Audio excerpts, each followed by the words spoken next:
ज्येष्ठ गायिका आशा भोसले यांची तब्येत बिघडली आहे। त्यांच्यावर सध्या मुंबईतल्या ब्रीच कँडी रुग्णालयात उपचार सुरू आहेत। डॉक्टरांचं विशेष पथक त्यांच्या प्रकृतीवर लक्ष ठेवून आहे। दरम्यान आशा भोसले यांची नात जनाई भोसलेनं सोशल मीडियावर पोस्ट करत अति थकवा आणि छातीत संसर्ग झाल्यामुळे आशा भोसलेंना रुग्णालयात दाखल करण्यात आल्याची माहिती दिली आहे।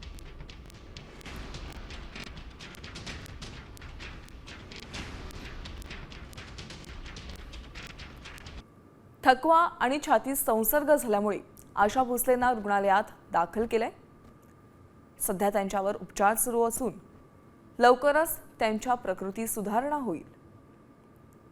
या काळात कुटुंबियांच्या गोपनीयतेचा आदर राखावा अशी माहिती असं पोस्ट जनाई भोसले यांनी केलंय। तर थेट ब्रीच कँडी रुग्णालयाबाहेरना अधिकची माहिती देतात आमचे प्रतिनिधी गिरीश कांबळे। गायिका आशा भोसले यांची प्रकृती बिघडल्याने त्यांना दक्षिण मुंबईतल्या ब्रीच कँडी रुग्णालयात काल रात्री दाखल करण्यात आलेलं आहे। आशा भोसले सध्या 92 वर्षांच्या आहेत आणि त्यांच्यावर डॉक्टरांच्या देखरेखीखाली सध्या उपचार सुरू आहेत।